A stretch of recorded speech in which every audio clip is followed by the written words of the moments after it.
Prevost, the man, the myth, the legend. You may have seen him on Off the Supply Chain. What's up, brother? Not much. Hey, it's great to be here with you on a October 1st, a hot October 1st. And speaking of hot, your mic was a little hot there. Got to bring you down a little bit. Yeah, I don't want to clip. I noticed the outfit, and we heard some news here. Forever 21 is filing for bankruptcy. Oh, I'm so sorry to hear. Where are you going to get your threads from? Where are you getting the duds from now? Gap for kids? I don't know. Maybe American Eagle. Maybe, maybe I'll do my buckle. What are you, like a 2T? Yeah. 5T? Yes. Yeah. My son just turned 5. I've been shopping for, like toddler clothes. So those, or I guess there's a lot. There's a lot more to be said for Gap for kids than meets the eye. Speaking of malls, I don't know if you've been to one recently or you saw on the news, but there's a guy who drove an SUV through one. He's being charged with terrorism, and it made me think about like all of those sort of mall sweepstakes that you see there. And there's even like if you go to Chattanooga Airport, there's one of those like three-wheeler spider whip cars. Oh, they always look so cool. Have you ever entered a contest to win one of those? I don't think I have. Does anybody win, or is it just like a honeypot to like bring in people, like a magnet lead? It's totally that. I think sounds like you've done a little bit of that before. I don't know. I have never set up a car sweepstakes. But who ends up winning the car, because the car just seems like it's there for a really long time. Yeah. Then they might just take it back, and I don't know. It looked at first like the report looked like the guy had taken one of those sweepstake cars and was like driving through the mall with it, but I guess he just drove his own SUV in there. Wow. I mean, that is domestic terrorism if I've ever seen it. Yeah. Well, we got a lot of headlines to get through. Yesterday we were preempted. The adults had to take over the big seats and talk about the more important quarterly update, right? Yes. Before we got back to our nonsense, but thank you for joining us today and for bearing with us. Thanks for being here. Yeah. Now we got to pay our bills, right? Let's do it. Go sponsors. Let's hear you read. You read it. Okay. No, you don't think I have this memorized. TriumphPay is the leading carrier payment platform in transportation. With over 50,000 carriers paid, TriumphPay helps to drive capacity, efficiency, and cash flow for the brokers and shippers that use their platform. Visit TriumphPay.com to learn more. Wow, when you put it that way. Yeah. Yeah. You ready to go there? I'd say so. Hit the music. Boom. This isn't great news. Someone texted me the WARN Act on this that some employee had got. Learned about this yesterday as Roadrunner is downsizing their dry van business. They've announced closure of 5 terminals, mass layoffs at 5 other locations.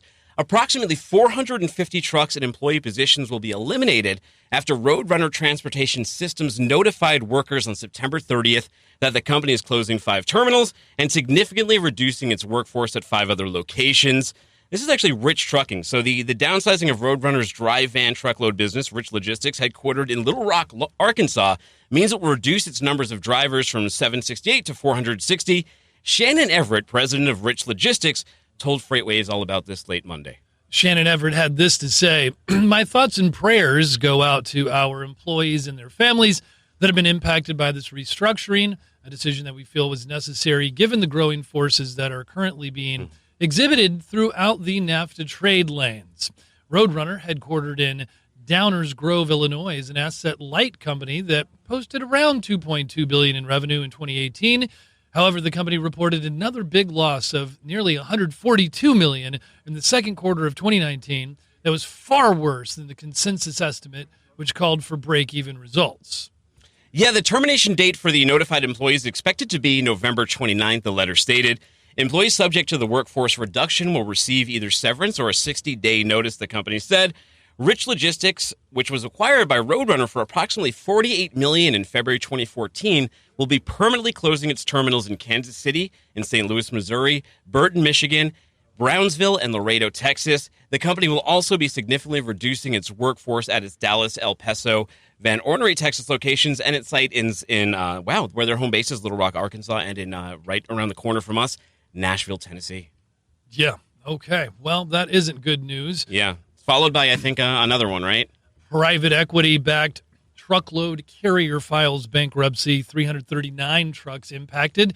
Cold Carriers filed for Chapter 11 on Friday, which will allow it to continue to operate. Remember, I think it was Dean that predicted that the blood would not stop flowing. Right? Oh. A few weeks no clotting. ago. Yeah. Yeah. It's seems to his prediction, Hemophilia. unfortunately, was correct. In a November 2018 article, private equity firm KJM was described as being unlike the others and having daily involvement in the support functions of the business, allowing the company to implement growth initiatives and improve the customer experience. Well, unfortunately, for the 450 employees and stakeholders of Cold Carriers, a truckload roll-up assembled from 4 of KJM's acquisitions, the PE firm was not successful in running an asset-based truckload portfolio and filed Chapter 11 bankruptcy on Friday. I mean, the story remains the same for the often PE groups.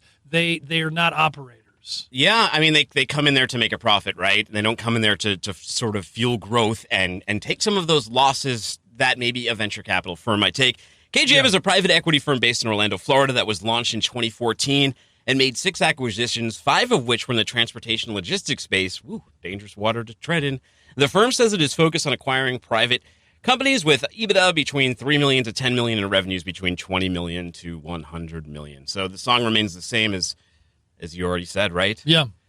Here's another bad one. I mean, and this has affected some of the places. And this one, I think, affected Rich Logistics up there, which is the General Motors strike in Detroit is causing factories to shut down in Mexico.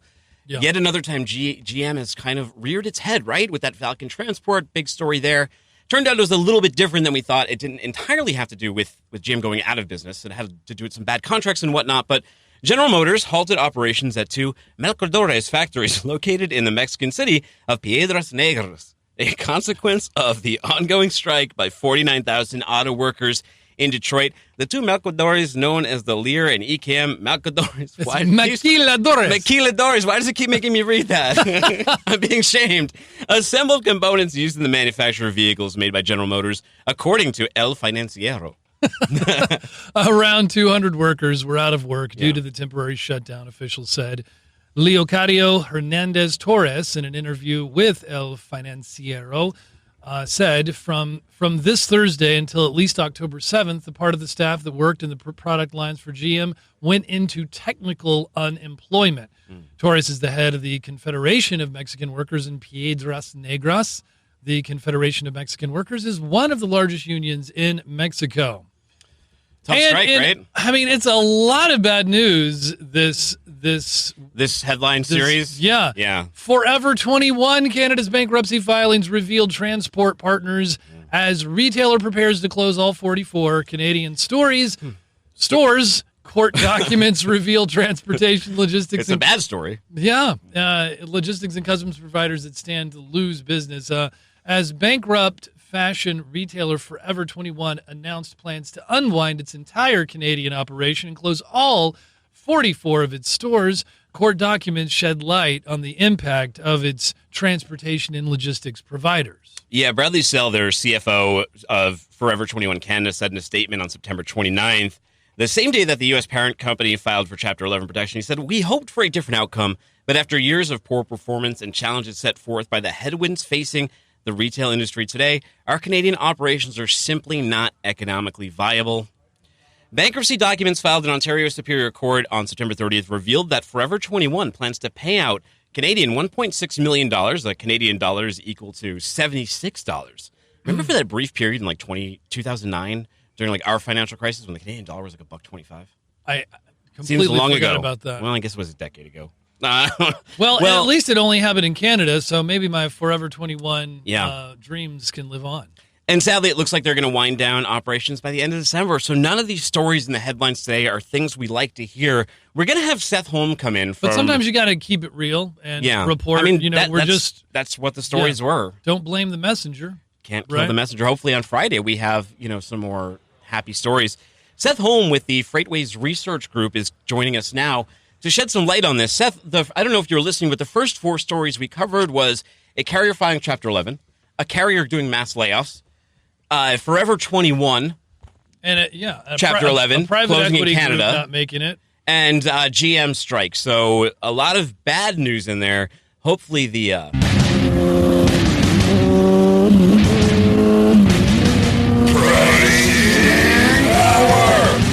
hopefully the pricing power index sheds a little bit more light. So it's a relatively new segment. We've had Kevin Hill on a couple of times, but just briefly explain what the pricing power index is and what feeds it. Sure. The pricing power index is basically a measure of the balance of power between shippers and carriers. So we constructed like a little gauge that looks like a speedometer on a truck, and it goes from 0 would be fully in favor of the shippers, 50 would be a balanced market, and 100 would be all the way in favor of carriers. So, we kind of view it as it's a supply and demand market, and so who's got the negotiating leverage? So right now, the latest score is a 35, which is a little bit in favor of the shippers. And it's been kind of going that way, right? It was 45, then it's 40, now it's 35. Yeah, so it's taken a little bit of a step back. Carriers had some pretty good momentum. A lot of that is based off the fact that OTVI, outbound tender volumes, they've been improving year over year. I looked earlier today before the show. They're up 6.4% year on year. So as opposed to the sort of the freight recession earlier on this year when volumes were running down, they're now running solidly higher. And then also OTRI, the tender rejections, those had kind of bottomed out around 3.8, high 3 range, and they'd gotten up to 5 or 6. So, but all that kind of took a step back over the last week or two. So some of the factors that this is comprised of, it looks like when I was reading your article, you look at load volumes, tender rejections, carrier expectations survey, paper rates, spot rates, diesel prices, economic policy, and economic stats.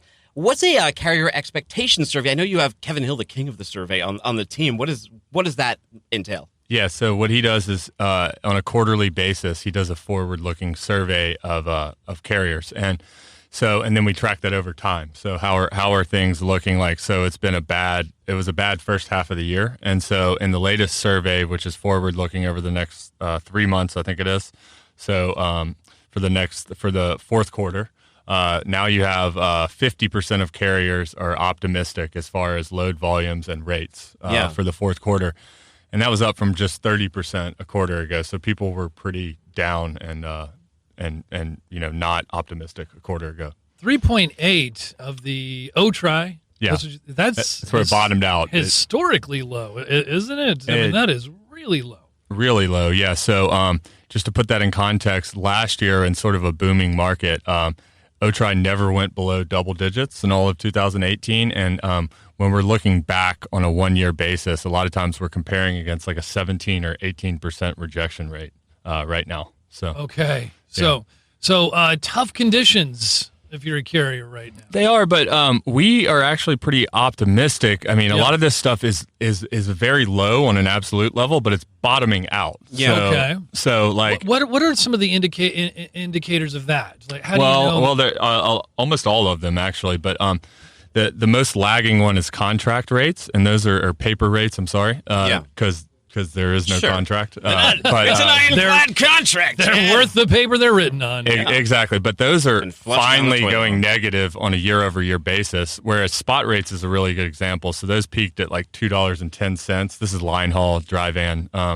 in sort of mid to late 2018, and went all the way down to $1.25 earlier this year. Now they're at about $1.45. Yeah. So that's a good example. They're 20 cents off the bottom. Okay. And, they're sitting just about at operating costs per mile. So we don't think they can go a lot lower. And with retail season coming up, that should be seasonally supportive of those. What's better for the greater economy? Because, it's kind of in our DNA to sort of look at it from a carrier perspective, but to look at it from a shipper perspective, if I'm a shipper, I'm glad that last week it was 40 and now it's down to 35, right? Right. But for the greater economy, what's better overall for Americans? Which side should it be on, or should it be balanced? I think it's definitely better for the American economy to be favoring the carrier. Because, a carrier, this is their entire revenue, whereas for a shipper, even those that are moving a lot of goods, a Coca-Cola or a Budweiser or something like that, it's still, they would rather, if I were a CEO of a shipping company, I would much rather have my revenue up year over year and have my transportation costs up as well than the alternative, and have my business in contraction with deflating Ergo, they wouldn't be moving as many goods, so it'd be a leading indicator. If the shippers are doing too well, it means, just not enough freight. There is a line there. Like in 2018, I remember listening to a lot of the consumer-oriented companies talking about how their transportation costs were doubling year over year now. So it can get a little bit out of hand, but in general, you would much rather, for the overall economy, you'd want a healthy market for the carriers. So a new one comes out on Thursday, right? New pricing power index. Every Thursday. Where are things trending? Which side are we leaning towards? Yeah, so kind of because of what I talked about, things are very low, but they're bottoming out and looking up. And also, so some of the other stuff we're looking at, like I just put out a paper this last week on new truck orders that are running below replacement demand. So that's a really good indicator for sort of 2020 in trucking. And so with these things bottoming out, moving higher, we've got Q4, the consumer looks good. You've got seasonally stuff like that. Some of these other indicators.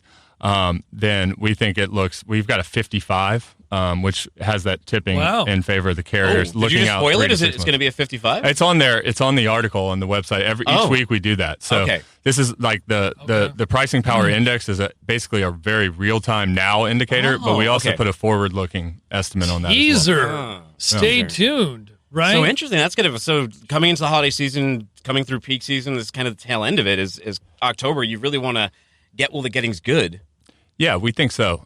So we think 2020, particularly the back half of 2020, will be a better market for carriers than 2019. Perfect. Well, you heard it here. Good news for the carriers. Good news for the economy. Thanks so much for that analysis, Seth. How would people reach out to you, Seth? They can reach out to me on LinkedIn or my email, sholm@freightwaves.com. And that's HOLM, That's right. Yeah. No E. S-Home. And no relation to H.H. Holmes. No. Okay. Thankfully not. At the World Fair of Freight. But we've been thinking that we're going to Chicago next week, and of course FreightWaves Live is in Chicago, so we've been very much had Chicago. I know. I'm looking forward to that. I went up to Chicago for the Georgia Notre Dame game 2 years ago, and I loved it. So about time I'm you looking get back. forward to going nice, back. Yeah. All right. Thanks again, Seth. Thank you, Seth Holm, ladies and gentlemen. All right, and now Find out what's a big deal and a little deal. Yeah. With Emily Szink. Here she comes. Always a big deal when she walks into Hello, Emily. the hot yoga studio of Freight. Yeah. Oh, that Big board is deal. beautiful with all the colors. Yeah, it is. And I can even How's it working? Oh, wow. So far, so good. Isn't it? So far, you guys let us know. How's it working out for you? We still sounding as better It than ever? sounded good. I Worse was than just ever? watching it. All right, No, nice. it sounds really good. Looks sounds good. digital. Digital. It does sound digital. Oh, It's a little there bit we go. cleaner because it's not running through like 6 different cables from an iPad to bring true. into here. Like you can save these right on the board. I love it. Well, you guys ready to play? Let's do it, Emily. Okay, and Chad's going first. Does that mean he won last time? No, it means he lost. Loser always goes loser first. It's a vote. gentleman's. Okay. I see how it is. Okay, well, How do I lose every time? Like that's what you. It's you just seem I don't to know. think You that should I ask. lose every time. You should ask at your meeting later. okay. My meeting. Convoy is expanding its shipper options to include a free transportation management system. Is the price of this deal right for you, Chad? The price of this is great. It's Convoy. I think it's their Connect system. It's giving shippers the network capacity, some guaranteed network capacity. It's free. I like that their Convoy does a lot of innovative things in the tech industry. So it's a big deal. Way to go, Convoy. Way to be innovative. Lead the charge. And provide, because we're always, so the focus can easily get on carriers. I like that we're keeping, having some focus on the shippers as well. Okay, Dooner, what's your response to that one? Yeah, I would say it's a pretty big deal because one of the things that he agrees with me. I guess a point for me. I agree with Yeah. Convoy. I don't agree with you. It's a big deal because we've kind of been railing against the siloing of data for years, and I really like what's been happening this year in supply chain. Maybe, we like with carrier rates, that hasn't been great, but in terms of Freight Tech 100, nominate now. But with Freight Tech, this stuff has been great because we're seeing so many advancements. And with Convoy having a TMS, I think before people were a little afraid of some of these free TMSs. It's very valuable data, and people are getting a lot more interested in where their data is ending up. We hear about data breaches all the time. We might even talk about one next. But I think it's a great deal. It keeps all of the data in one place, and it breaks down those silos, and it allows people to leverage their system. Very smart move by Convoy. Data is good, but also data gets stolen. And yes, that is the next thing. A DoorDash data breach leaves almost 5 million delivery people, users, and merchants impacted. Dooner, is this a deal worth changing your password for? I mean, we hear about a new one of these, it seems like every other day, whether it's Target using your debit card over there, or you can't even have food ordered, and then everybody knows that you're like a closet, you're pigging out on, I don't know, nachos. I don't even know. You can't leave the house to go to the grocery store. Well, they had your orders. Fortunately, they only have the last 4 digits of your credit cards, but I think like the data, they got some driver's license numbers and stuff like that. It's a problem that... I don't know enough about data security to be like, it's easy to solve. It probably isn't, because these massive companies it keeps happening to. Yeah. And these aren't legacy companies. DoorDash is a new company that you would think would be ahead of the IT curve. But I don't know, like for every IT security guy, there's like that amazing hacker who wants to find a way. And some of them are former IT security people. You always hear that, like the credit card scammers they know how to do it. Yeah. I mean, that's the new warfare. So... To you, it's not a big deal because I guess it's not a big deal. It happens all the time. It is a big deal. Well, okay, it was 5 million people. That seems like not a drop in the bucket. It's a problem in our, it's a big deal problem. But it's kind of a drop in the bucket. There's 325 million Americans. So it's a little deal. Okay. Well, women represent 10% of OTR or over-the-road drivers and 33% of executives. That's according to our survey we did with Women in Trucking, the Women in Trucking Association. Are these stats a big deal or a little deal, Chad? This is a ginormous deal if these stats are correct, and it was our own research. It was our own research team along with the Women in Trucking Association. Okay, so I only thought that it was like 6 to 7% of over-the-road drivers were women, and I certainly didn't think that a third were representative of executives. But okay, that's what Women in Trucking say. That is an enormous deal. I'm shocked.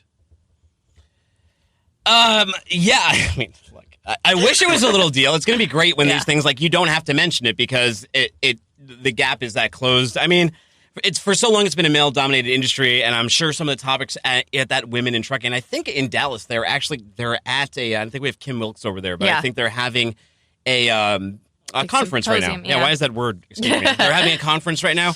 But, there's things like harassment and, women don't often feel as protected on the road or in the workforce. So it's great that they're becoming a stronger voting bloc. Interesting fact, women drivers do report that they are safer drivers. They're safer. They get into less accidents driving than their male counterparts. But guess what? They don't back up as well. This is true. Ellen Voy, Women in Trucking, she says that they have more accidents at backing up at the docks. Wow, interesting. What do you think, Emily? Why is that a big deal or a little deal? What are we talking about? 10% and 33%? Yeah. Not enough? Not enough. Yeah, of course I'm going to say not enough, especially in terms of, yes, drivers, because you got to think people are on the road, so you're not going to have many women away from their families, so that does make sense. Yeah. But when you think of the workforce and you think of executives, yes, it's a very male-dominated industry, but I think women could still break into the industry and they could still have high-power roles. I think it's just been male-dominated for so long that hasn't happened. But hopefully next time we read a statistic, it goes higher. Changing the culture. Yeah. There we go. Okay, Dooner, Apple considers investing $20 million into the company Japan Display. Is this an iPad mini or an iPhone Max deal? It's a small deal. I mean, it's suppliers. That's for Apple to figure out. They need to sell these goods. I think that they're, we heard that they're opening that factory in the United States. Yeah, in Austin, Texas, right? Yeah, that was a big deal. That is, yes. Right. This is a little deal.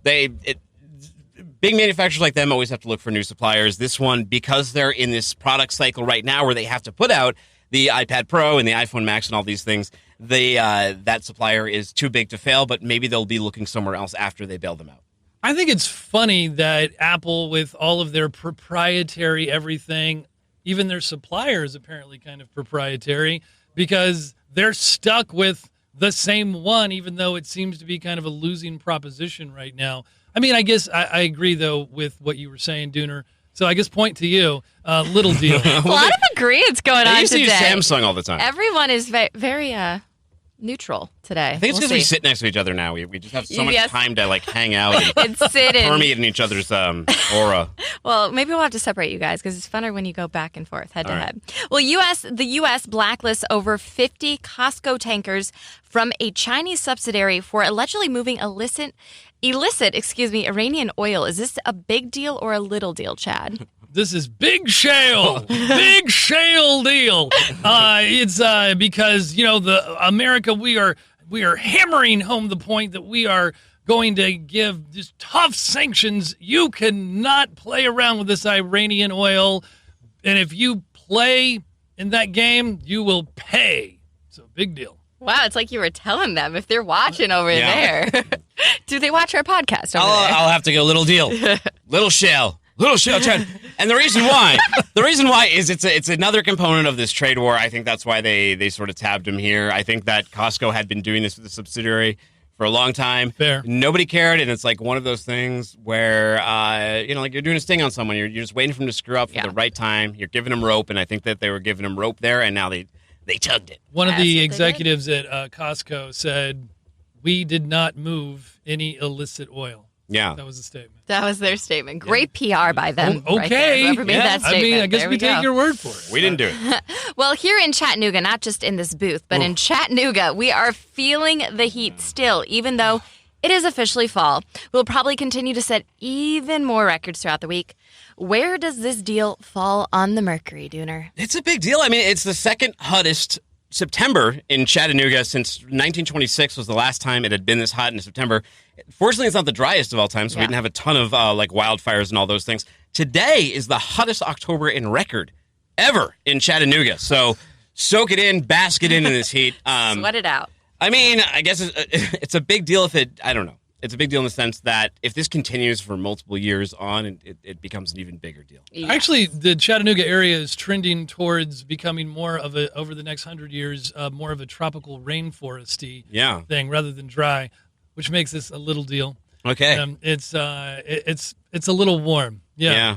All right. It's been shifting that way. Our first time here experiencing this, so it's a little too humid. I didn't find and hot summer for too me. bad. It's just at this my body At this point, calculator it kind of wants it to cool down just a little bit. I mean, we'll still though. I mean, this is typical too. It's warm at the very first week of December here in Chattanooga, Wow. Which I've gotten used to because I can still keep my disc golf game going. All right. Okay. We haven't played in a while either. I know. We got to get out. We got it.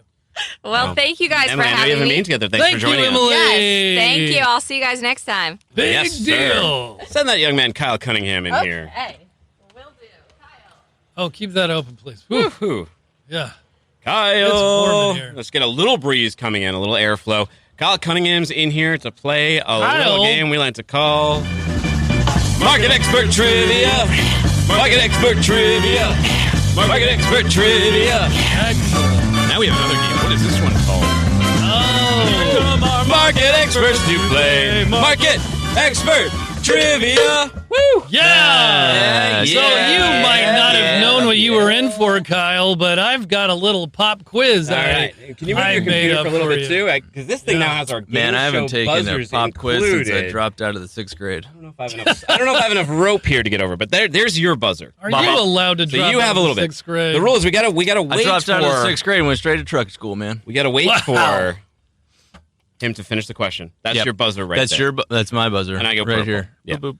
All right. Well, are you ready? Yeah. Ready or not? Here we go. All right, but this is tying into what? question China number- Rising. This is off the China supply Rising chain. off the supply chain. It's going to be a very exciting episode releasing at noon sharp on Friday. it's gonna be good, dude. And in light of that, we thought that we would tease it a little bit by asking just our market experts some questions about China. Yes. All right.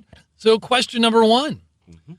Get ready on that buzzer. Oh, this is going to work so much better with the buzzer. I reckon. Right? Yep. When did Britain give Hong Kong back to China?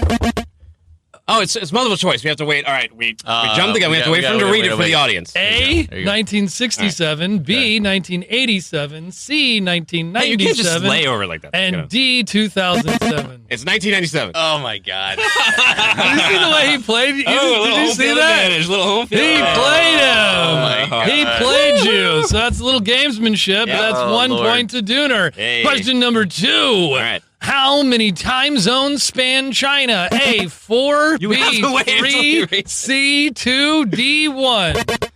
4. Kyle. Oh, I'm going to guess 3.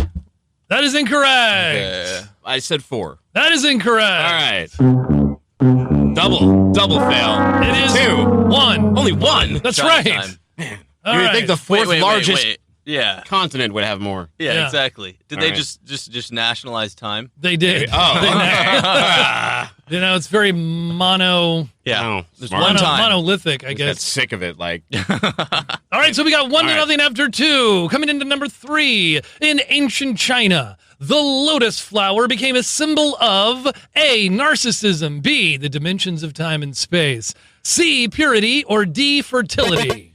C. That is correct. Purity it is. Purity, the lotus flower. Yeah, I'll give you my lotus flower. 2-0. Your purity? My lotus. Who said, Okay. let China sleep, for when she wakes, she will shake the world? Is that A, Hercules, B, Alexander the Great, C, Napoleon, D, Caligula? It was Napoleon. That's correct, and he barely beat you to it. I know he did. All right, 3-0. There is no chance for a comeback now. That's but all right. play for pride. Play for China. No, play more, for the U.S. 2 more questions. Okay. Here we go. Number 5. The number of birth defects in China continues to rise. Officials blame A, the one-child birthing policy, B, pollution, C, nutrition, D, the explosion of the middle class. That's going to be pollution.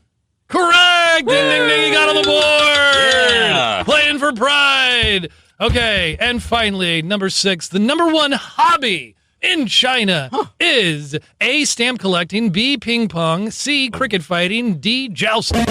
It's cricket fighting. You barely beat him to it. It's It is cricket fighting. not cricket Oh, fighting. no. Oh, so a chance. man. It's going to be ping pong. No! Is it jousting? It's stamp What a collecting. bunch of Stamp nerds. collecting. I know. That's why. Hey. Man. That is your country on communism. Stamp collecting. Stamp collecting. What kind of I stamps? kind of Like see. I depending thought on I would what- get you guys on that. I even gave you the cheat sheet, but apparently it didn't help. Like legit. I got 3 don't right. I don't like looking at the cheat sheet. I got 3 right. I love There's organic. There's Three to 100 one. questions on the sheet. Yeah, There's 100. that's true. That's true. All right, hey guys, that was really great. Thanks, Yeah. Kyle, Yeah, for thank y'all. Thank you for for coming on. Hey, and- look, plug your show. You get yeah. Big things coming. Okay. It's actually what I'm working on right now. Tomorrow's episode of Night Shift is going to be the best one. Mm-hmm. My goal is That's to right. 10x every time, every Okay. month at least. We got new graphics Yeah. updated, and we're taking your calls. So there'll be a live call-in number. So, just call in, tell me your thoughts. I don't care whatever your thoughts are, Yeah. where you're at, Yeah. broker, shipper, carrier. Granted, the show has a perspective geared toward the owner-operator community, but we Nice. want to hear from everybody. So tomorrow night, 7 p.m., you'll get a notification if you already subscribed. Otherwise, you guys keep Same on bad show. keeping on, man. All right. Yeah, thanks, Thank you for Kyle. joining us, That'd be Kyle. fantastic, man. Kyle's coming on, learning all kinds you of see stuff JT on the out there. Send him production on end in. of things as well. Really leveling up, contributing to the production, the multimedia things that Yeah. we've got going on here. Introducing And now, JT. speaking of contributing He has to a- the supply chain of That is things a that very. we've got I going thought that on was here. I thought this was like a plug that was in like a cork. I was like, wow, a very interesting like alchemical bottle of drink you've brought with you today. Gentlemen, how are we? We're very good. Well, we're fantastic. Thanks for joining us, JT. 5 good minutes. Woo.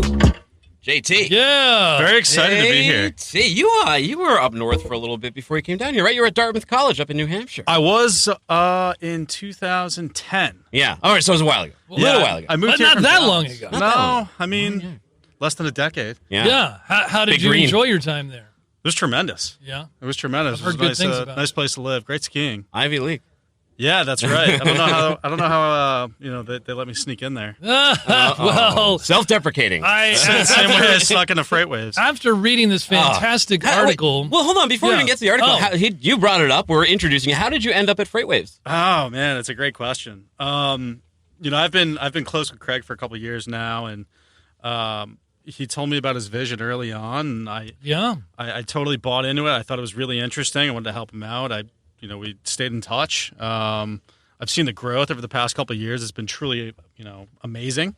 And we connected a month or 2 or 3 ago, and we talked about it conceptually, and here I am now, in Chattanooga a month later. well, actually, I think it's been the better part of 3 years, as I understand some of the story. And of course, actually, while we're talking about this for a minute, you have quite the resume. You've been at Stiefel. and you had probably a lot of opportunities. You chose to come to Freight Alley in Chattanooga, right here at FreightWaves. What led you? What opportunity did you see at FreightWaves that led you to jump in on board? Well, I have such a deep passion for transportation that I thought Freight Alley would be the place to be. How did you? On my longer form podcast, I always ask people when they were 16, they were scouting schools. You ended up at Dartmouth. I believe you were at like Rensselaer or something before that. I went to Rensselaer Polytechnic Institute and studied industrial engineering and operations research. So when you're like 16 scouting schools, what did you think this would be your job now? Talking with Dooner, I mean, and Chad, I mean, things ended up really well for me. Were you called to logistics? Did you see it, or the invisible hand of trucking? That's right. That's right. Or did it call you? I would say relatively early on, I got into transportation. Now that occurred in college, so not like trying to be an astronaut, 5 years old type thing. Yeah, but, I think through studying engineering.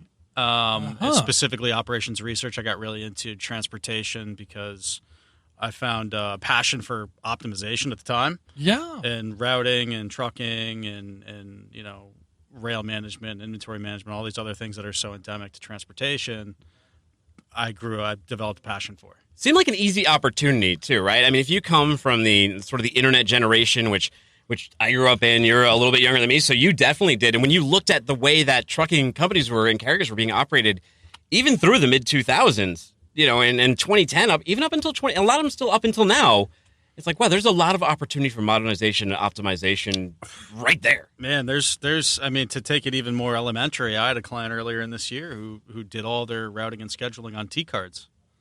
T-cards? Yeah. Wow. On T-cards. And they're a really, really well-run truckload carrier. And they have logs of everything, but they do active day-to-day management on T-cards because they know that if I have to write a T-card for a load, then an individual owns that load and they're communicating directly with that driver. So you have a very personal connection with every transportation segment. To each their own. It's a very fragmented industry. Hard to scale, though. Say. Hard to scale, right? I mean, it's like because you need another T-card writer each time you start booking more loads. Oh, imagine if someone kicks the board over by accident. Yeah, and then you're like, what? Yeah, how do you explain that in to like a millennial warehouse? Where's my freight? Someone knocked the T-card board. Someone kicked the T-card board. But I think that one of the things you were talking with Craig about, Craig Fuller, last week, you were talking about the data platform and what we're providing at FreightWaves is pretty unique to the industry. It's super differentiated, and I think it enables us to really be the premier market intelligence provider to all transportation and logistics companies domestically and globally. And we are definitely at sort of a bottom of a parabolic shift in our ability to apply that to these operating companies and really help drive a ton of value.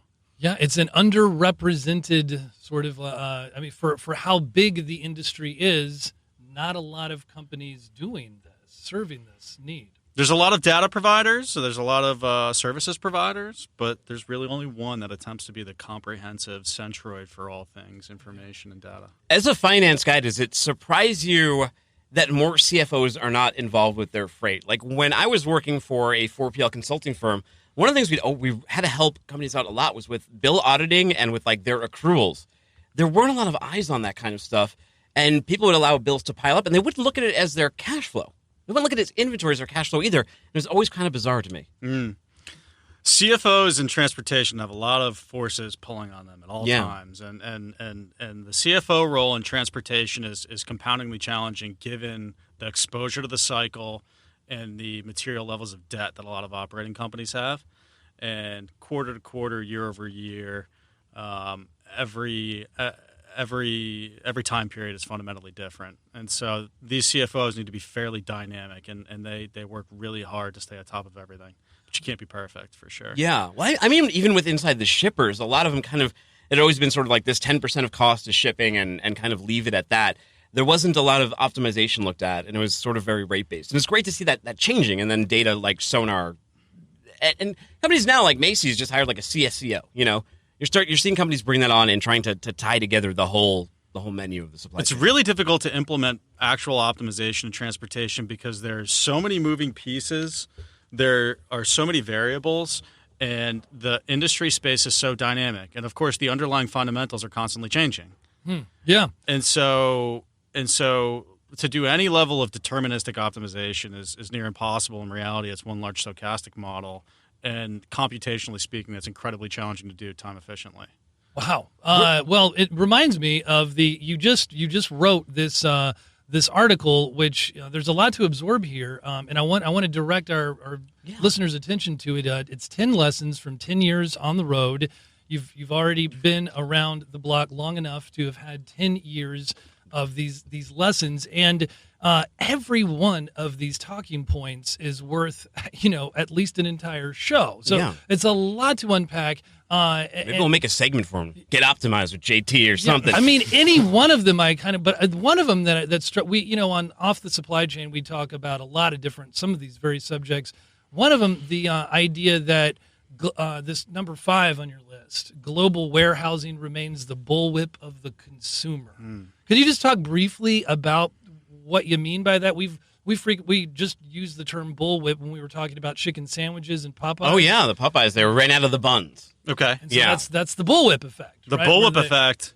The bullwhip effect is very prevalent in transportation and specifically in inventory management, storage, and stocking, and warehouses as a result of forward position inventory and the dynamic move into e-commerce and instantaneous delivery. Yeah. Changes where inventory needs to be positioned, how much needs to be positioned there, how it needs to be predictively stored in forward position locations, and as such, the leading up supply chain elements, whether it be the intermediate distribution centers that fill those forward supply chain, forward positioned inventory centers, or the actual fulfillment centers or DCs centralized at the regional or state level, continue to have to change as much as the actual forward position inventory centers. And then furthermore, as you look at the uncertainty or the volatility around capacity and rates within trucking, if you can't really rely on, clear capacity through intermodal or air freight forwarding and in an economically viable sense, there's a counterbalancing of people storing incremental inventory to hedge their rates against, the volatility of trucking or the uncertainty of actual delivery times. And so as you get further and further from the consumer, there's larger and larger amounts of volatility and uncertainty around what you actually need to do to be able to fulfill certain supply chain levels. JT, when you came on board, they tell you that you were going to be thrown right into the fire and be a content creator right out the gate. Because one thing that's kind of unique about us is our on-air talent is our market experts and our executives and people with a ton of tribal knowledge, the term we always use around here. You put out your article, which was 10 Things You Learn on the Road. You were just on Fuller Speed last week with Craig Fuller. Go over to YouTube, look at that, and what I always say, hit the bell over there so you get a notification. Check it out. You had a great interview with him. I know I'm going to do a longer form with you. That'd be great. But just sum it up. How's your first couple weeks here been? It's awesome. It's a lot of fun. I mean, it's one of the thought processes in joining and coming to work here is there's, we employ 150 people. There's 150 here who we could sit down and talk to for hours and hours on a bunch of different things to go, and all of our clients and customers are included in that bucket as well. Yeah. It's just something that I'm very passionate about, and it's something that I like to be very thoughtful about, and I think about a lot. And so why wouldn't you want to spend all day thinking about it and acting on it? I know, you could just be walking along I can feel the passion. The cameos, like Casey Larkin's dad, John Larkin. Was just randomly walking through the hallway by a pile of biscuits over there. I think he's in town. He was probably looking for free biscuits. I know. Yeah, you might have smelled them. So since it's your first time, you got to hit the bell. Oh, perfect. You got to hit the bell. Nice. Thank you. Nice, friendly cowbell hit right there. It's great to have you on, JT. How can they reach out to you if they want to get in touch? Well, one, we're going to need more cowbell. Yeah. Okay. And then two, you can Bring reach out to cowbell. me. You can reach out to me via email. My new FreightWaves email, which is J Engstrom. Engstrom spelled ENGSTROM. Jangstrom. At FreightWaves.com. That sounds like something from your Chinese thing you were doing earlier. Jangstrom. Right. Thanks. Awesome. For my Jungian, pronunciation. right? Very Jungian. Yes. Hey, it's great to have you here, JT. Thank you so much, man. Thank you guys for your time. Thanks for having me. I'll see you guys on the show soon. Of course. You bet. No good deed goes unpunished. Yeah, we're going to have you back on. All right. And now let's bring in all 6'8" Mr. Henry Byers of Freight. See what's on the radar. He's going to tell us. You know what they just finished. So Craig Fuller tweeted out last night that Sonar 5.0 it's all done. It's in the can. They're just this whole month is going to be dedicated to working the bugs out of it and ironing the creases and the heard it pleats here. Teaser. Out of the program, right? November is the debut of 5.0. That's it. Oh, that's the wrong button. There we go. There you go. I was about to say. On the radar, presented by Sonar. Man, timing a little bit there. Yeah, it's amazing. I know I hit the wrong bumper. Long time no see. Yeah, man. Hey, great to have you here. What's been going on? Yeah. Oh man, just a lot of work. Sitting with the data science team, going through all this. It's like I said, I've mentioned before, not so much a complex data set, just a massive data set. We're bringing in the vessels, the aircraft, all that tracking data, all the data associated with it. It's a massive data set. So it's taking some time to really come through it. Cargo, your vessels. You were talking about Van Han earlier, talking about Hot for Teacher. He's been teaching those Sonar classes now, too. Is there anything you don't do these days, Sonar? Sonar. That's your nickname now. Is there anything you don't do these days, Henry? And it's all Sonar, man. 24/7, 365. Yeah. Well, tell us a little bit about what. So I think you mentioned a few things, but you want to dive into it. What's going on in Sonar? Let's get into the weeds for a minute. Yeah, I think, especially over the past year, people have just been a lot more interested in, where freight really originates, a lot of the international freight movement and how that affects U.S. transportation or U.S. freight markets. So really, we're kind of scaling out from the ports. We're going to capture the vessels, the routings, the schedules. We're going to capture all the capacities, inbound, outbound, and that's going to be for aircrafts and vessels. So really capturing any means of traveling international, intercontinental. We're really capturing all that, and then we're bringing you the analytics, the carriers. Who's involved with it, and really bringing transparency to like on-time percentages. How are these carriers actually performing? If you have contract business with them, stuff like that. Wow, that'll be really useful, won't it? Absolutely. I was going to say, one of the articles you read, you were talking about flexibility versus efficiency. Can you dive a little bit in that too? Because maybe being flexible doesn't always mean being efficient. They don't necessarily go together, right? Yeah, look, things like e-commerce have really made supply chains take a step back, reevaluate. I was just looking and reading about companies like Amazon, companies like FedEx importing 53-foot domestic intermodal containers. Wow. There's been like 900 53-foots imported. That was Steve Ferriera who came out with that. So that's interesting. When you're talking about flexibility and efficiency, really, people are having to take a step back with the trade war and say, we've got to really look at efficiency in a way like we've never looked at it before, or else, these costs that we're incurring because we're not being efficient, we're not being flexible, can lead to bankruptcies. I think you saw Forever 21. We had four big negatives to lead the show. So we had Rich Trucking, massive layoffs, closing down half their business. We had Cold Carrier, which they filed for Chapter 11. Forever 21 closing down Canada, Chapter 11, and the GM strike. All not good things for this week. Lots of headwinds. Razor thin margin. So specifically, we understand that customs data. So when we're looking at Forever 21, if you looked at what happened from 2018 to 2019, the shipment count for Forever 21 literally dropped off the map. Wow. It's literally, it's way up here, and it literally 2019 because of that tariff pull forward. So my inclination is that I don't know really how they run their business, but I'm suspecting that these stores that are in the malls are maybe a little bit more vulnerable than most because of things like e-commerce. And now, they're basically saying we had to spend all this money up front in 2018, and they weren't even able to make it into holiday season this year, which is a little bit concerning. What was really interesting, so if you go into Sonar, can you start predicting who might be filing for Chapter 11 by going through some of these shippers and looking at their freight rate drop-offs? Because I worked for an apparel company, Talbot's, on their custom side, and I can't give away too much information, but when I was there, you definitely saw orders just completely die out. And when companies get in those dire straits, I think they were looking to sell at the time. Their stock had really, really bottomed out. But yeah, orders just, they go off a cliff. Well, look at the ISM data that came out this morning. They said it's the worst since 2009. And really, that's a measurement of that exact thing. In a lot of ways, it's what's demand? What are the purchasing managers trying to do? How are they managing the situation? Are they actually ordering new product? And right now, the sentiment is that they're not necessarily ordering. It's going down. So concerning there as well. Well, they have the data. They need to act on it. We talk about being a recession-proof company sometimes, but it's not even a recession. and some of these things are happening with them.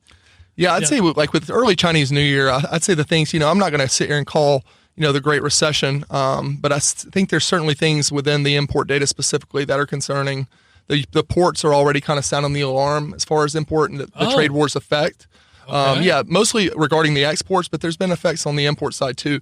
And I think this month, next month, you're going to see some really big negative year over year, monthly negative percent changes in decline, obviously. Does that mean there's going to be like an earnings bloodbath at the end of the year? Well, it really depends who you are at this point. I mean, retailers like Amazon, I expect to do pretty well, but I do think if you're those stores that were closely tied to things like the mall, it's going to be a tough year this year for you. Henry, the Freight Tech 100, we can't vote for FreightWaves, but that's coming up. Is there a company this year, dark horse? Not something obvious like Amazon, but is there a dark horse that you think may show up this year in the fold? As far as dark horses, interesting. In the international side, I would point to someone like Zanetta. I think that's doing some pretty awesome things in containers. Yeah. But I think they've kind of already been there. Another one I'd point out is Project 44. Just always been impressed with those three companies specifically. Yeah. Would love to work more with those guys. We already obviously work a little bit with some. But I yeah, think they made number 2 of the Freight Tech 100. Last year. Yeah, I just think on the international side, there's just a lot of room to grow, man. Anybody who's willing to kind of jump on board and partner with us, we'd love to be a part of it. Awesome, dude. How did they get in touch with you, man? Oh man, hbuyers at freightwaves.com or just Henry Byers on LinkedIn. All right, easy peasy. Yeah. Thank you for joining us, man. Thanks, guys. Thank you so much. More outstanding information. Yeah. Although, have you seen all those people walking by with pizza? Pessimistic, maybe. I have. Yeah. I got to secure. I think Henry's going right over there to secure a slice. But I'm going gluten free, so it doesn't matter for you. Yeah. What do we have to plug? We got Off the Supply Chain. There's one that's already out, Automation Nation. I appeared on that one. That's on our YouTube channel, FreightWaves YouTube. Yes. Like I said, we're on all the different social media sites. You can see this. You can see shows like The Night Shift. On that we stream live Wednesday evening. Yeah. We'll be back at you on Friday at 1 p.m. You can find him on Twitter at Chad Prevost, and you can find me on Twitter at Timothy Dooner. Let's take the train out of the station. I know you have someplace to be. Thank you for bearing with us on this new special time slot today. Thanks for being here on Tuesday. For the audience for being flexible. Little cowbell for being efficient. Little cowbell for getting a slice of pizza when I walk out of here. Cowbell for flexibility. Little cowbell for listening to What the Truck. Now bang your little cowbell all the way through the week as we'll be right there with you. Bang your cowbell for some of those employees who have lost their job at some of these trucking companies, operations and truckers. We hope you bounce back. FreightWaves is hiring. You got some background. You're a market expert. Visit the site. Take care. See you Friday. See you soon.